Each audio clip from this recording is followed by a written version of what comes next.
Bonjour et bienvenue sur Isobourse. Vendredi 19 juin 2020, l'indice CAC 40 a terminé la semaine sur une hausse hebdomadaire de 2,9% à 4 979 points, portant sa perte à 16,7% sur l'année 2020. Alors la bourse de Paris est remontée cette semaine en direction des 5000 points, mais sans toutefois parvenir à se maintenir au-dessus du seuil psychologique. Même si chaque point regagné est une satisfaction, il faut garder à l'esprit que l'indice CAC 40 évolue toujours au sein d'une tendance moyen terme incertaine depuis le croisement baissier des courbes de pression Isobourse 5 et 20 mois validé fin février 2020. À court terme, le croisement haussier des courbes de pression Isobourse 5 et 20 semaines a été validé cette semaine, mais de justesse. Il faut revenir à la semaine du 27 janvier 2020 pour trouver un signal inverse. Même s'il s'agit d'un événement positif, la justesse du croisement nous incite à rester prudents et il est préférable d'attendre une confirmation la semaine prochaine.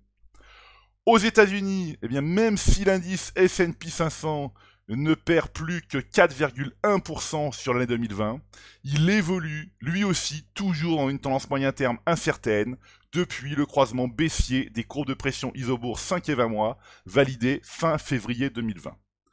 À court terme, l'indice élargi de la bourse de New York évolue dans une tendance haussière depuis le croisement des courbes de pression Isobourse 5 et 20 semaines validé dans la semaine du 26 mai 2020. Et à très court terme, l'indice S&P 500 est sous étroite surveillance depuis le croisement baissier des courbes de pression Isobourse 5 et 20 jours validé le 12 juin 2020. Dans un horizon moyen terme toujours incertain, un signal baissier très court terme n'est jamais à prendre à la légère. Passons maintenant aux actions et notamment à l'accident boursier de cette semaine. Alors il s'agit du plongeon de l'action Wirecard sur le DAX après un nouveau report de publication des comptes 2019. Wirecard a perdu plus de 70% cette semaine. Sans surprise, le modèle Isobourse est à l'écart du titre du fournisseur allemand de solutions de paiement depuis novembre 2018.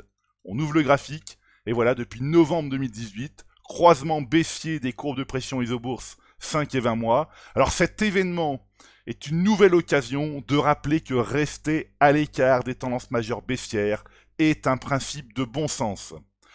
Jetons maintenant un œil au palmarès des valeurs de l'indice CAC All Tradable, donc l'indice représentatif de l'ensemble des valeurs françaises.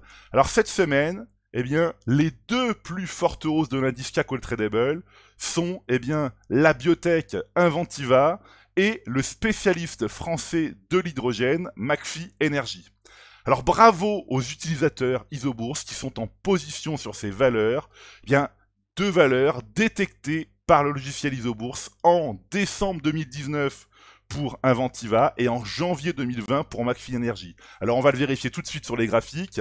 Inventiva, ici, voilà, un croisement haussier des courbes de pression Isobourse validé en décembre 2019. Depuis, les courbes de pression ont évolué positivement et ne se sont jamais recroisées à la baisse. Donc la patience paye. On va passer ici à McPhy Energy, donc qui a gagné 65%, enfin quasiment 66% cette semaine. Voilà, et de la même manière, ici, un croisement haussier des courbes de pression Isobourse validé en janvier 2020. La patience et la rigueur payent. Voilà, écoutez, c'est maintenant à vous de faire le point de vos valeurs en portefeuille avec Isobourse. Je vous donne rendez-vous pour ma prochaine chronique et d'ici là, restez avec nous sur Isobourse.